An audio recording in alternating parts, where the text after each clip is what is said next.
on a donné un de mon habit à celui qui fait le lavage à sec. Il avait une maladie terrible. Et on lui a dit que cet habit, c'est un habit de dièse.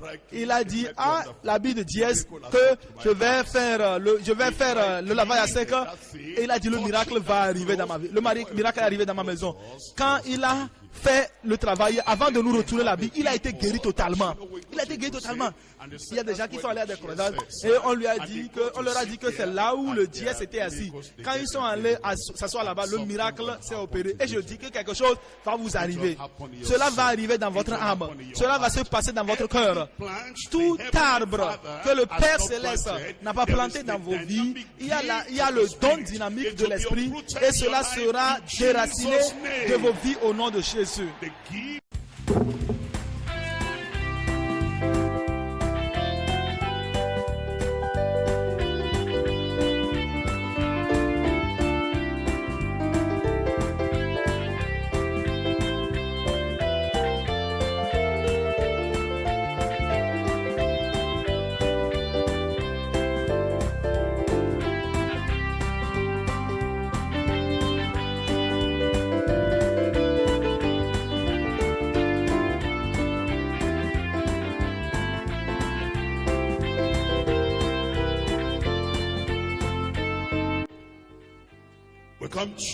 Nous considérons 1 Corinthiens chapitre 12 et je lis à partir du verset 1.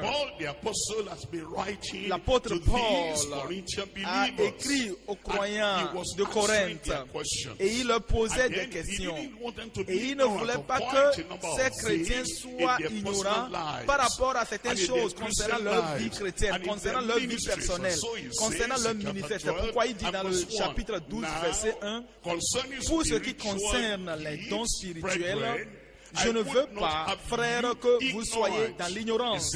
Il dit, il ne veut pas que nous soyons ignorants au sujet de la puissance du Saint-Esprit, au sujet de la personnalité du Saint-Esprit, au sujet du partenariat que nous pouvons avoir avec l'Esprit de Dieu, et les dons, et la grâce, et les fruits de l'Esprit de Dieu qui demeure avec nous et qui reste avec nous, et nous travaillons, nous marchons dans ces choses. Et c'est pourquoi il dit, pour ce qui concerne les dons spirituels, vous ne devez pas être ignorants. Regardez le verset 2. Vous savez que lorsque vous étiez païens, vous vous laissiez entraîner vers les idoles muettes, selon que vous étiez conduits. Ça, c'est le temps passé. Ils étaient des idolâtres. Maintenant, ils sont venus à connaître, ils sont parvenus à connaître le Seigneur. Ils sont sauvés, ils sont lavés, ils sont purifiés, ils sont transformés, ils sont devenus de nouvelles créatures en Christ. Et il dit, les choses sont devenues nouvelles maintenant. Et il dit, c'est pourquoi je vous déclare que nul, s'il parle par l'Esprit de Dieu, ne dit Jésus est anathème, et que nul ne peut dire Jésus est le Seigneur si ce n'est par le Saint-Esprit. Il nous dit que depuis le temps que tu es devenu convaincu de ton péché, le Saint-Esprit est à l'œuvre. Au moment où tu as été amené à t'engenouiller, à plaider pour le pardon, en ce moment le Saint-Esprit est à l'œuvre. Depuis le moment où tu es converti et que le Saint-Esprit rend témoignage à ton esprit que tu es enfant de Dieu, le Saint-Esprit est à l'œuvre. Et lorsqu'il amène, il produit le fruit de l'Esprit, la joie, l'amour, la tempérance, la bénignité. En ce moment, il te dit que le Saint-Esprit est à l'œuvre. Et tu appelles le Seigneur, tu appelles Jésus mon Seigneur. C'est pas le Saint-Esprit. Tu dis, merci Dieu, je suis sauvé. Il est mon sauveur, il est mon Seigneur, il est mon maître. Et il dit, c'est grâce à l'aide, à l'inspiration, à l'illumination du Saint-Esprit que tu fais cela. Il y a diversité de dons, mais le même esprit. Diversité de ministères. Mais le même Seigneur, diversité d'opérations, mais le même Dieu qui opère tout en tous. Il dit, verset 7, or à chacun la manifestation de l'Esprit est donnée pour l'utilité commune. Lorsqu'il te donne la puissance du Saint-Esprit, il te donne la présence du Saint-Esprit, il te donne également le partenariat du Saint-Esprit parce qu'il travaille avec toi. Il te donne le don de l'Esprit dans ta vie pour que tu puisses être profitable. Ce message ce matin vous sera profitable. Je dis cela va être profitable à votre ministère. Si tu étais faible, aujourd'hui c'est le jour de ta force. Si tu étais confus, aujourd'hui c'est le jour de l'assurance, de la certitude, de la vérité au nom de Jésus. Nous allons considérer 2 chapitres dans cet enseignement. Nous allons étudier ensemble le chapitre 12 et le chapitre 14. Et le chapitre 13, nous allons considérer cela dans un autre message, dans le message suivant. Mais maintenant, nous considérons le chapitre 12 et le chapitre 14. Je vais subdiviser ces 2 chapitres en 3 parties. Point numéro 1, l'exposition objective sur les dons spirituels. L'exposition objective sur les dons spirituels. Point numéro 2, le revêtement inestimable avec les dons spéciaux. Le revêtement inestimable avec des dons spéciaux. Point numéro 3, l'exercice pratique des dons spectaculaires. L'exercice pratique, la manière dont tu opères, tu les utilises. L'exercice pratique des dons spectaculaires. Nous retournons au point numéro 1. Point numéro 1, c'est l'exposition objective sur les dons spirituels. Il faut ouvrir la parenthèse. Après cela, mettez éducation. Je ne veux pas que vous soyez ignorants. Vous devez être illuminés. Vous devez être éduqués. Et cette session va concerner l'éducation. Point numéro 2, le revêtement inestimable avec des dons spéciaux. Et vous ouvrez la parenthèse là-bas. Vous mettez évangélisation. L'objectif pour lequel nous recevons les dons et que nous sommes revêtus de ces dons, c'est pour faire l'évangélisation. Numéro 3, l'exercice pratique des dons spectaculaires.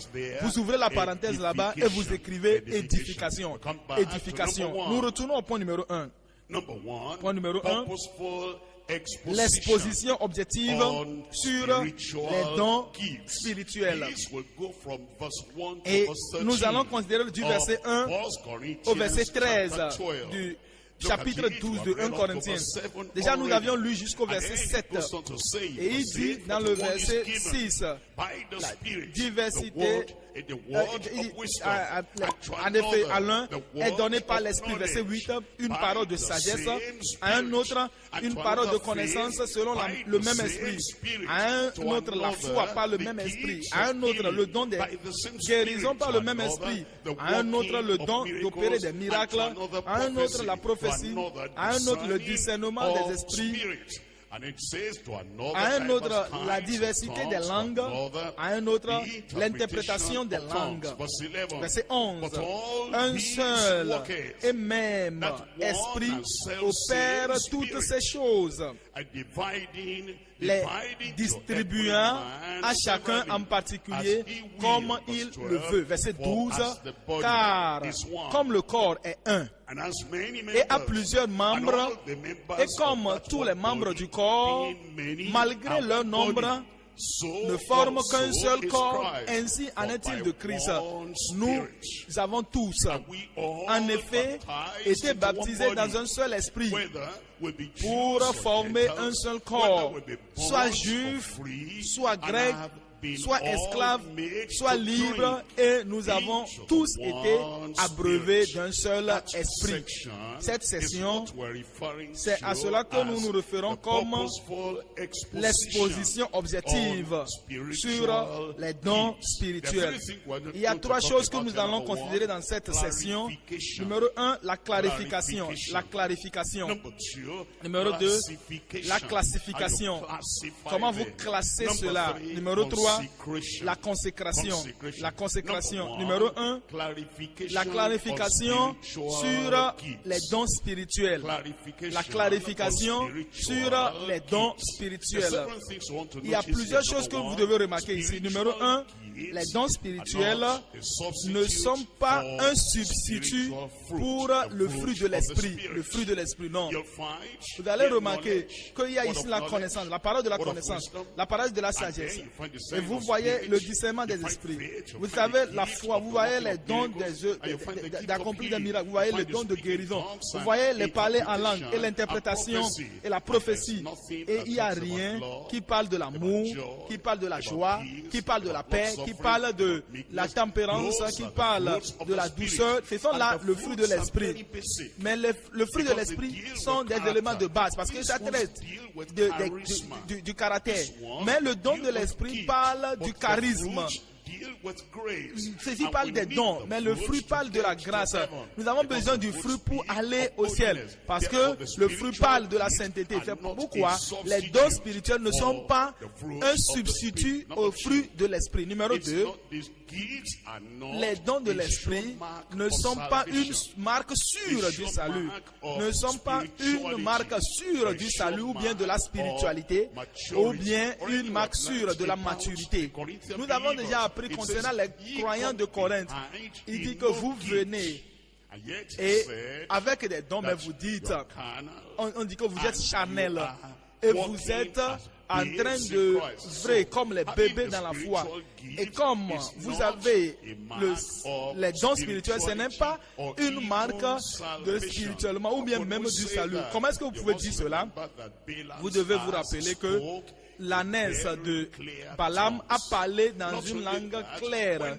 Non seulement cela, lorsque Balaam a parlé à l'ânesse a compris. Et l'ânesse a même raisonné avec l'intelligence humaine. Pourquoi? Parce que ces choses-là, depuis ce temps-là, je suis avec toi et tu me montres, est-ce que j'ai une fois fait ceci? Et même l'ânesse a vu un ange, il a vu une vision. Ce sont les choses qui sont similaires à ce dont nous parlons. Mais cette ânesse n'a pas eu de salut. C'est pourquoi nous disons que le don de l'esprit ne sont pas la marque sûre du salut. Regardez Matthieu chapitre 7, verset 21. Matthieu chapitre 7, le verset 21. Il dit, ceux qui me disent, Seigneur, Seigneur, n'entreront pas tous dans le royaume des cieux, mais la seule qui fait la volonté de mon Père qui est dans les cieux. Plusieurs me diront en ce jour-là, Seigneur, Seigneur, n'avons-nous pas prophétisé par ton nom? N'avons-nous pas chassé des démons par ton nom? Et n'avons-nous pas fait beaucoup de miracles par ton nom? Alors je leur dirai ouvertement, je ne vous ai jamais connu, retirez-vous de moi, vous qui commettez l'iniquité. Je ne vous ai jamais connu, je ne vous ai jamais connu. Les dons ne garantissent pas l'assurance de la marque du salut. Numéro 3, les dons ne confèrent pas l'infaillibilité d'aucun ministre. Vous voyez, le fait qu'il ait reçu les dons de l'esprit, ça ne veut pas dire qu'il est infaillible. Non, c'est pas parce que l'homme prophétise, c'est pas parce que l'homme parle en langue, c'est pas parce que l'homme guérit les malades, c'est pas parce que l'homme chasse les démons, c'est pas parce que l'homme là a le don de discernement des esprits, automatiquement il est infaillible. Non, non, non, non. Quand vous voyez 1 Corinthiens chapitre 14, 1 Corinthiens 14, 29, il n'est pas infaillible. Il n'est pas infaillible. Verset 29, il dit, pour ce qui est des prophètes, que 2 ou 3 parlent et que les autres jugent. Quand il est infaillible, s'il était infaillible, non, on n'a rien à juger par rapport à lui. Numéro 4 maintenant, les dons ne garantissent pas le salut de l'âme des gens à qui tu parles. Il y a certaines personnes qui disent, une fois que j'ai le don de l'esprit, alors on n'a pas besoin de prêcher un message de conviction parce que les dons de l'esprit qui accomplissent des miracles, qui guérissent les malades, qui font des miracles vont seulement seulement les amener au Seigneur. Quand vous voyez Jean chapitre 12, les dons ne garantissent pas le salut des gens à qui tu prêches. Vous pouvez prendre cela. Ils peuvent chercher le Seigneur parce que ils ont mangé le pain de miracle. Regardez Jean chapitre 12, verset 37. Jean 12, 37. Malgré tant de miracles qu'il avait fait en leur présence, ils ne croyaient pas en lui. Il a accompli assez de miracles, mais cela n'a pas garanti le salut. Les dons ne garantissent pas le salut, ne garantissent pas l'échappatoire pour éviter l'enfer. Plusieurs dons sont manifestés, et parce que nous avons vu la manifestation de ces dons, nous avons la certitude que tous iront au ciel. Pourquoi? Oh, Dieu a fait de grandes œuvres. Il a manifesté la parole de discernement des esprits, la parole de sagesse, la parole. Il a fait de grands miracles de foi, les grands miracles de guérison. Il a accompli de grands miracles. Oh non, il faut écouter très bien. Ce n'est pas ça qui les amène au ciel. Matthieu chapitre 11, Matthieu 11, le verset 20. Ici, c'est Jésus qui parlait aux gens qui ont vu beaucoup de ces miracles, plusieurs de ces miracles. Verset 20. Alors, il se mit à faire des reproches aux villes dans lesquelles avaient eu lieu la plupart de ces miracles, parce qu'elles ne s'étaient pas repenties. Plusieurs de ces œuvres puissantes ont été accomplies là-bas. Mais la Bible dit, elles ne s'étaient pas repenties. Il continue en disant, malheur à toi, Chorazin, malheur à toi, Bethsaïda, car si les miracles qui ont été faits au milieu de vous avaient été faits dans Tyr et dans Sidon, il y a longtemps qu'elles se seraient repenties en prenant le sac et la cendre. C'est pourquoi je vous le dis, au jour du jugement, Tyr et Sidon seront traités moins rigoureusement que vous. Et toi. Et quand il dit dans le verset 24, c'est pourquoi il continue par les réprimander, Ils ont vu des miracles que Christ a accomplis, mais cela ne les a pas sauvés de la condamnation éternelle. Numéro 6, ceux qui font des miracles ne sont pas forcément enracinés dans la connaissance de la parole de Dieu. Ils ne sont pas forcément enracinés dans la parole de Dieu. Galates chapitre 1, Galates 1, verset 1. Galates 3, à partir du verset 1 et à partir du verset 5. Galates 3, verset 1. Oh Galates, dépourvu de sens, qui vous a fasciné, qui vous a cajolé, qui vous a transformé, qui vous a détourné, vous, aux yeux de qui Jésus-Christ a été peint comme crucifié. Il a été crucifié. Verset 5 maintenant. Celui qui vous accorde l'esprit et qui opère des miracles parmi vous, le fait-il donc par les œuvres de la loi ou par la prédication de la foi? Quelqu'un est venu à vous, vous tous, croyants de Galates, et il a fait de grands miracles parmi vous. Mais une autre personne vient et dit, sans la circoncision, vous ne pouvez pas être sauvés. Et vous avez avalé cela. Et parce que cette personne qui accomplit des miracles parmi eux, il n'était pas un enseignant efficace pour leur dire que c'est ça le vrai chemin. La circoncision n'est pas nécessaire. Numéro 7 maintenant. Ces dons ne sont pas forcément un signe d'un cœur prêt qui est pur, ou bien d'une église prête et prête pour l'enlèvement. Ces signes-là et ces dons ne sont pas forcément une marque d'une église pure, d'une église prête pour l'enlèvement. Nous ne pouvons pas dire, parce qu'il y a plusieurs miracles qui se produisent ici, et si Christ vient, tout le monde dans cette église, ils vont partir au ciel. 1 Corinthiens chapitre 1. Pour que vous compreniez que lorsque vous allez entendre la venue du Seigneur Jésus, ils espéraient le retour du Seigneur Jésus. Et ils disent que nous allons être les premiers à aller. Regardez tous ces miracles. Ils disent, regardez toutes ces choses qui se produisent. Et l'apôtre l'apôtre Paul a dit Galates et Corinthiens. Vous pensez que vous allez être les premiers à aller. Vous attendez le retour du Seigneur et vous êtes trop charnel. Il y a l'envie, il y a la division, il y a la jalousie parmi vous. Et même vous êtes orgueilleux parce que vous avez la connaissance. Vous pensez que vous allez être les premiers à être enlevés. Regardez même ce qui se passe. Regardez même la fin de scène. Vous ne pouvez pas faire la fin de scène d'une manière juste. Et plusieurs personnes parmi vous sont malades. Et il y a beaucoup de choses qui se passent parmi vous. Et plusieurs même sont morts. Et vous comprenez que les dons ne préparent pas forcément les gens à être prêts pour le ciel. Et donc cela nous donne la clarification des dons de l'Esprit. Nous allons maintenant à la classification. 1 Corinthiens 12. La classification. 1 Corinthiens 12, verset 7 au verset 11. Verset 7. Or, à chacun, la manifestation de l'Esprit est donnée pour l'utilité commune. C'est donné pour l'utilité. C'est donné pour l'utilité de notre ministère. Nous sommes dans le ministère et nous connaissons la parole de Dieu et nous prêchons la vérité. Nous mettons de l'emphase sur la vérité. Vous avez besoin de l'équipement. Vous avez besoin des outils. Vous avez besoin de la puissance. Gloire à Dieu parce que la puissance est venue. Est-ce que je parle à quelqu'un ici? Je dis, la puissance est venue. Mes frères, mes sœurs, tout ce que nous avions manqué auparavant, aujourd'hui les dons sont là. Le Seigneur va remplir votre âme, il va remplir votre esprit, il va vous saturer et vous deviendrez une nouvelle personne au nom de Jésus.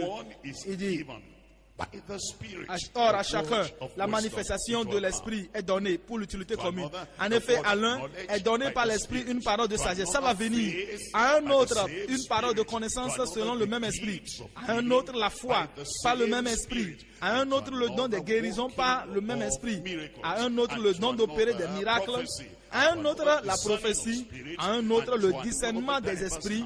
À un autre, la diversité des langues. Ces langues-là, ce sont des langues que vous n'aviez jamais apprises auparavant. Ce n'est pas la langue que tu parlais auparavant. Cette langue-là, c'est un don spécial de l'esprit. Et vous êtes en mesure de parler diverses langues. Et il dit, à un autre, l'interprétation des langues. Verset 11. Un seul et même esprit opère. Il continue d'opérer. Et il va opérer dans votre vie. Un et même esprit opère toutes ces choses. Et il dit, les distribuant à certaines personnes, c'est ça ce que la Bible dit? Non. Les distribuant à quelques personnes? Non. Mais les distribuant à chacun, en particulier comme il veut. Vous voyez, ces dons sont classifiés en 3 sections. Il y a 9 dons de l'esprit. Et ces dons sont classés en 3. Les 4 premiers, les 3 premiers sont le discernement, les dons de discernement. Le deuxième groupe, les dons dynamiques. Et les 3 derniers groupes, les dons de déclaration. Cela vous permet de déclarer, de proclamer. Numéro 1, dans le classement, nous avons les dons de discernement. Les dons de discernement, numéro 1, la parole de sagesse. Numéro 2, la parole de connaissance. Et numéro 3, le discernement des esprits. La parole de sagesse. Vous allez comprendre que lorsque David a péché, Dieu a révélé cela à Nathan, le prophète, que David a péché. Et voici Nathan qui s'est présenté devant David et il voulait le défier par rapport à ce qu'il a fait. Il n'a pas dit, je t'ai vu, Dieu m'a révélé, tu es en train de marcher sur ce véranda, tu as vu Bathsheba, tu as vu cette femme, tu l'as prise et maintenant tu es un pécheur devant le Seigneur. Ça c'est la confrontation. Il est allé à David et il a raconté une histoire à David. Quelqu'un avait des terres et il avait des brebis, mais cette personne n'a qu'un seul brebis et l'autre personne a senti le besoin de satisfaire le besoin du corps. Il a laissé tout ce qu'il a Et il est allé prendre ce qui appartient à l'autre, qui n'a qu'une seule chose. Et David a dit, non, cet homme-là est un pécheur. Et cet homme doit payer pour son mal, son crime. Et Nathan a dit simplement que c'est toi qui es cette personne. Il a compris le message, la sagesse, la parole de sagesse. Et c'est sous les dons du discernement. Alors ensuite, il y a la parole de connaissance. Naaman est venu. Et lorsque Naaman est venu, il a été guéri de la lèpre. Vous connaissez l'histoire. Et il a dit, vous devez prendre, faites don. Et Élisée a dit, je ne vais rien prendre. Il a plaidé. Il a dit non. Et il est parti. Mais Géasi, le serviteur de l'homme de Dieu, a dit, nous allons perdre toutes ces choses-là. Il a couru derrière Naaman et il est revenu. Et quand il est revenu, Élisée a dit, Géasi, où est-ce que tu es parti? Et il a dit, ton serviteur n'est allé nulle part. Est-ce que mon esprit n'était pas allé avec toi quand tu as arrêté cet homme, quand tu as pris cela? Et alors un autre don est venu, c'est le don de foi et de puissance. Il dit, la lèpre de Naaman viendra sur toi. Il avait la parole de la connaissance.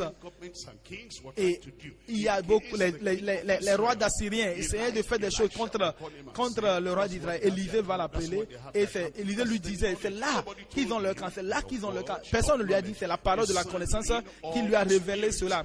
Le discernement des esprits. Le discernement des esprits. Voici Paul. Et qui allait dans la ville. Il y avait cette femme qui criait, elle disait, oh, voici les hommes de Dieu qui montrent la voie du salut. Quand vous regardez ce message, le message était clair. Ils étaient des hommes de Dieu, ils étaient des serviteurs de Dieu.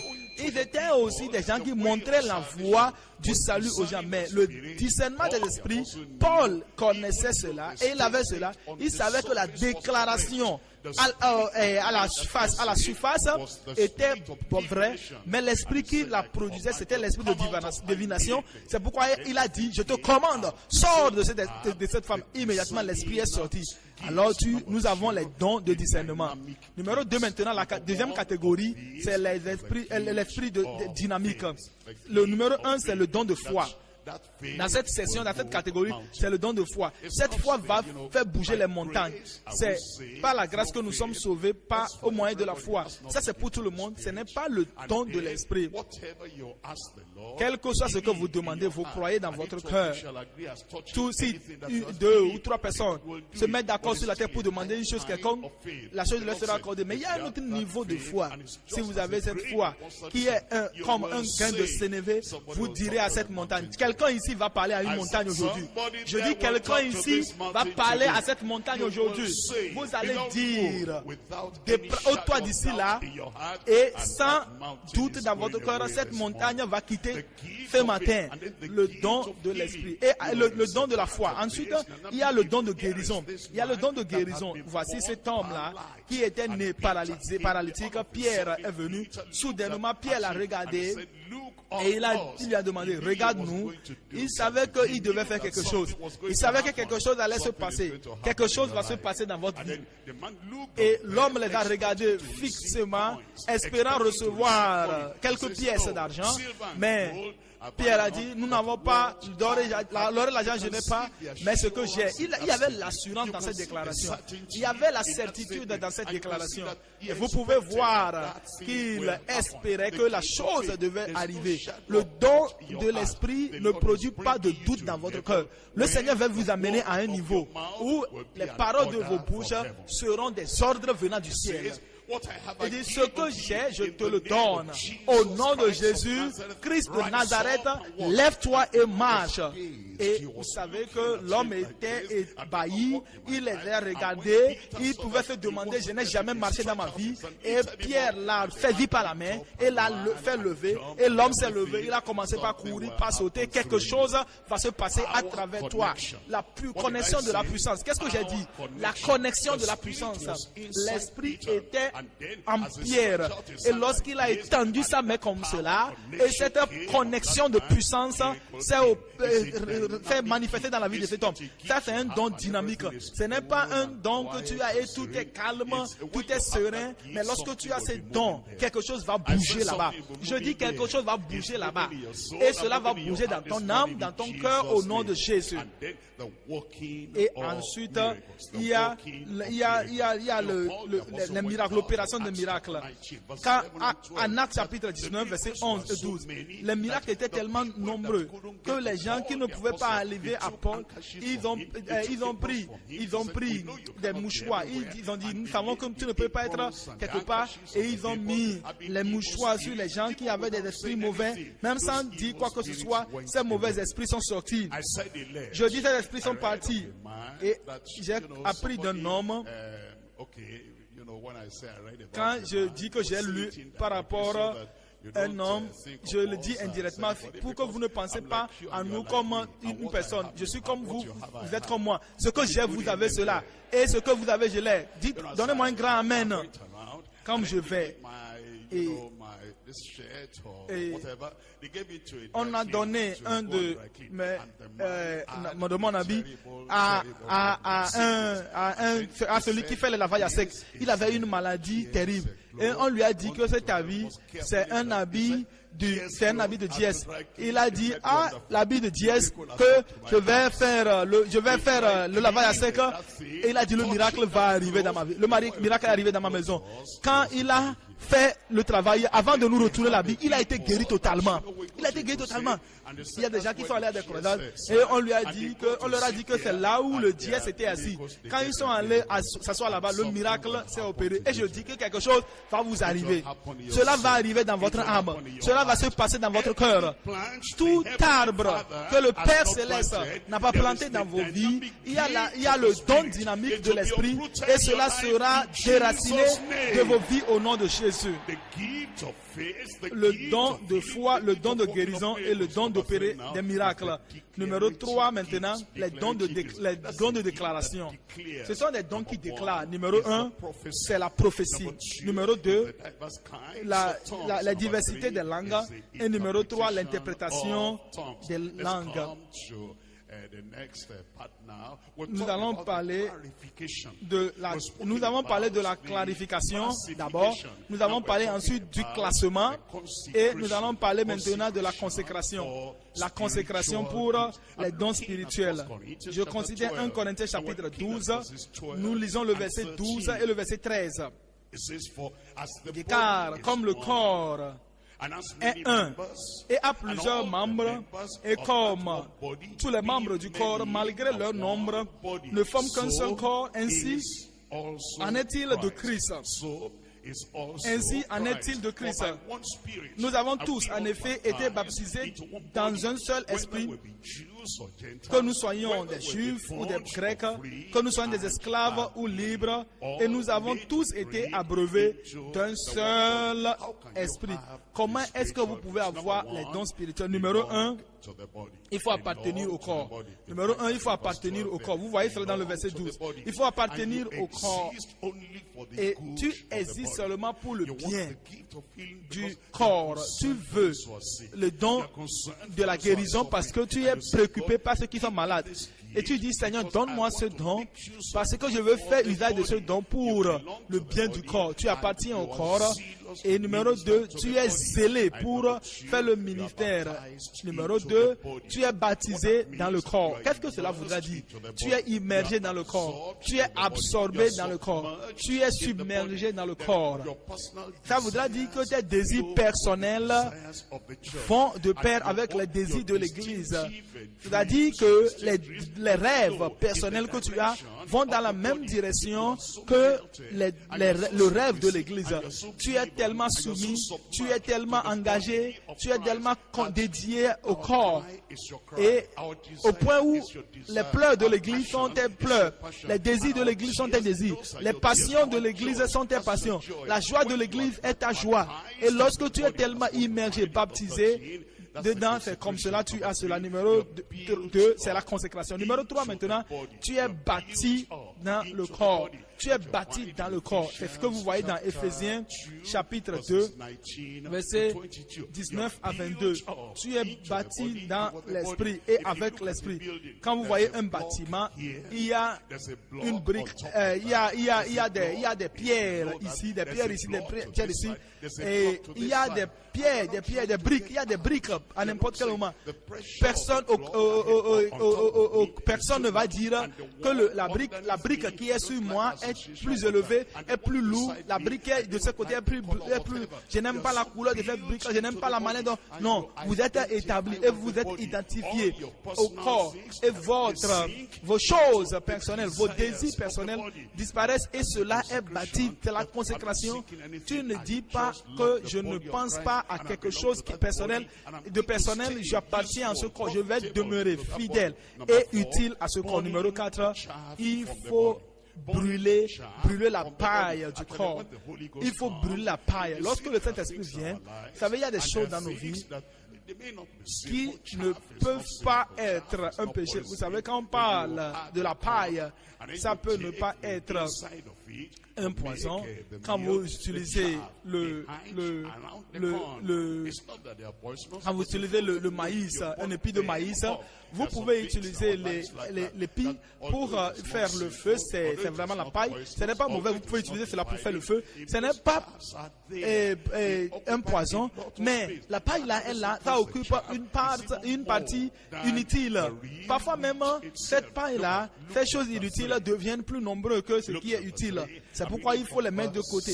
Luc, Jean leur répondit en disant, j'ai baptisé de l'eau, avec de l'eau, mais celui qui est plus grand que moi arrive et je ne suis pas digne de délier la courroie de ses souliers.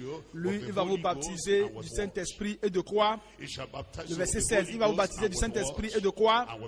Verset 16, et de feu. Luc 3, verset 16. Il a son vent à la main. Verset 17 maintenant.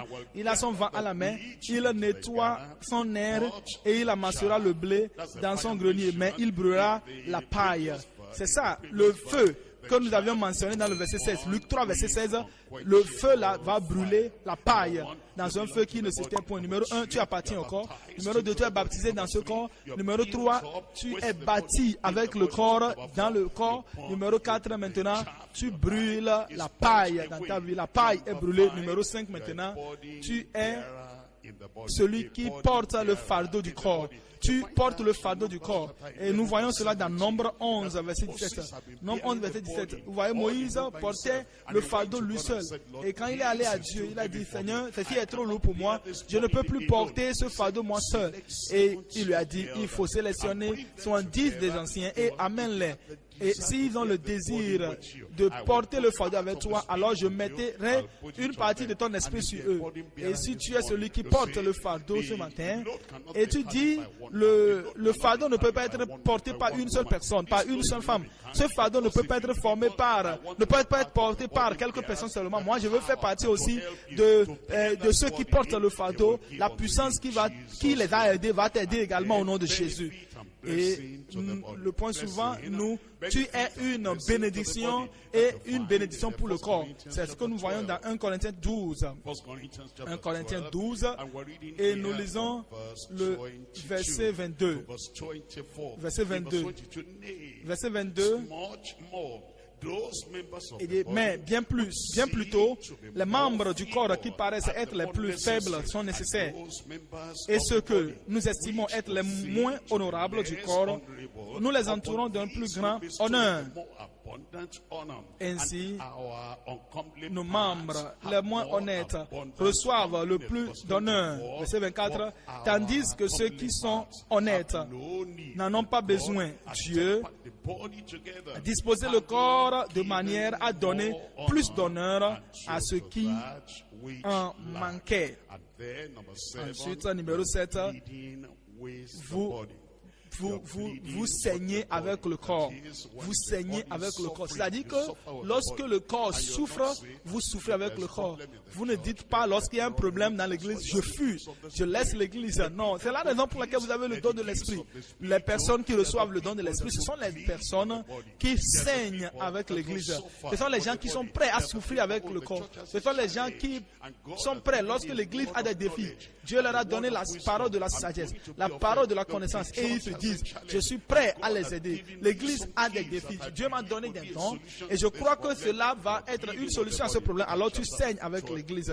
Regardez le chapitre 12, le verset 25.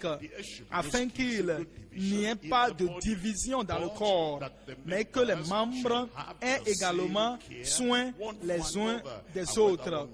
Et si un membre souffre, tous les membres souffrent avec lui. Si un membre est honoré, tous les membres se réjouissent avec lui. Ça, c'est le point numéro 1. Nous allons maintenant au point numéro 2. Point numéro 2, le revêtement inestimable avec des dons spéciaux. Le revêtement inestimable avec des dons spirituels. La raison pour laquelle nous avons fait don, c'est pour faire l'évangélisation. C'est pour l'évangélisation. Chapitre 12, le verset 14. Chapitre 12, verset 14. Ici, nous parlons de l'unité de tous les membres, des différents membres du corps. L'unité des différents membres du corps. Chapitre 12, verset 14. Ainsi, le corps n'est pas un seul membre, mais il est formé de plusieurs membres. Si le pied disait, parce que je ne suis pas une main, je ne suis pas du corps, ne serait-il pas du corps pour cela? Et si l'oreille disait, parce que je ne suis pas un œil, je ne suis pas du corps, ne serait-elle pas du corps pour cela? Si tout le corps était œil, où serait l'ouïe? S'il était tout ouïe, où serait l'odorat? Maintenant Dieu, verset 18, maintenant Dieu a placé chacun des membres dans le corps comme il a voulu. Comme il a voulu. Et quand vous regardez les dons que nous avons, c'est l'apôtre Paul, ça c'est un apôtre, ça c'est un prophète, ça c'est un évangéliste, ça c'est un pasteur, ça c'est un enseignant. C'est celui qui aide, c'est celui qui fait l'administration, c'est celui qui a le don de donner, de libéralité, c'est le... Alors, nous commençons par comparer d'une manière non nécessaire. Il dit non, parce que je ne suis pas l'œil, je ne suis pas un prophète, je ne suis pas du corps, parce que je ne suis pas comme l'oreille qui écoute et qui écoute la voix de Dieu et qui donne cela. Alors je ne suis pas important. Est-ce que tu ne fais pas partie du corps? Parce que je ne suis pas la bouche, celui qui proclame en tant comme un évangéliste, parce que tu n'as pas la bouche qui proclame comme un prophète, tu n'es pas, parce que je ne suis pas du corps. Non, il dit il doit y avoir de l'unité, quel que soit le don que nous avons. Nous avons de différents dons, des dons différents, mais il doit y avoir de l'unité, l'unité des différents membres de l'Église. Numéro 2 maintenant, il y a l'humilité. Il y a l'humilité des ministres distincts dans le corps. L'humilité des ministres distincts dans le corps.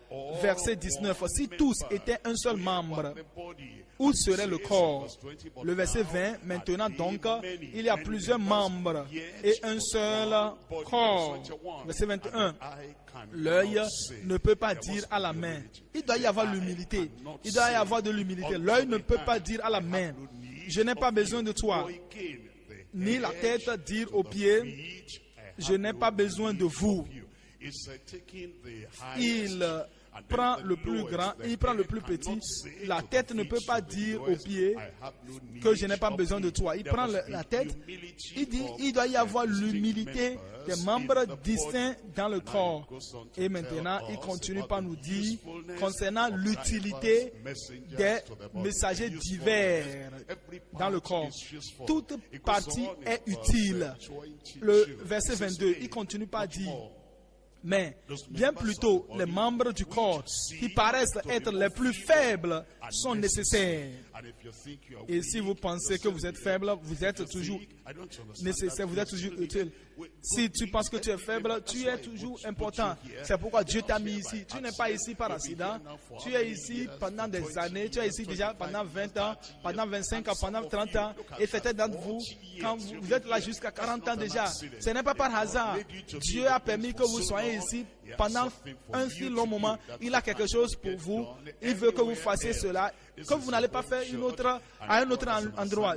Ici, c'est votre église. Dieu a un travail pour vous. Vous n'allez pas quitter et vous allez faire de grandes choses ici au nom de Jésus. Et il continue par dire que ces membres du corps, verset 23, et ceux que nous estimons être les moins honorables du corps, nous les entourons d'un plus grand honneur. Ainsi, nos membres les moins honnêtes reçoivent le plus d'honneur. Verset 28. Regardez le verset 27 d'abord. Vous êtes le corps de Christ et vous êtes ses membres, chacun pour sa part. Et Dieu a établi dans l'Église, premièrement des apôtres, secondement des prophètes, troisièmement des docteurs, ensuite ceux qui ont le don des miracles, puis ceux qui ont les dons de guérir, de secourir, de gouverner, ça c'est l'administration, de parler diverses langues. Est-ce que sont-ils apôtres? La réponse est non. Tous sont-ils prophètes? La réponse est non. Tous sont-ils docteurs? La réponse est non. Tous ont-ils le don de miracle? La réponse est non. Tous ont-ils le don de guérison? La réponse est non. Tous parlent-ils en langue? La réponse est non. Tous interprètent-ils? La réponse est non. Aspirez aux dons les meilleurs. Et je vais encore vous montrer une voie par excellence. Le Seigneur va révéler cette voie excellente pour chacun de nous et nous allons marcher sur ce chemin au nom de Jésus. Nous allons maintenant au chapitre 14. Nous avons traité du chapitre 13 dans le message prochain. Nous allons maintenant au point numéro 3, l'exercice pratique des dons spectaculaires. Ici, la concentration est sur l'édification. L'édification.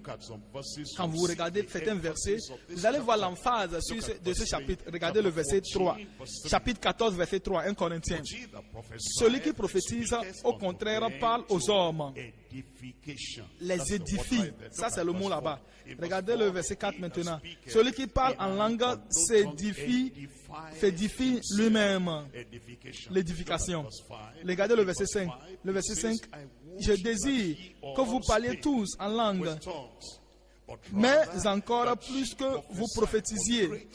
Celui qui prophétise est plus grand que celui qui parle en langue, à moins que ce dernier n'interprète pour que l'Église en reçoive de l'édification. Donc vous comprenez que l'emphase est mise dans ce chapitre sur l'édification. Les dons édifient le corps de Christ. Verset 12 maintenant. Verset 12.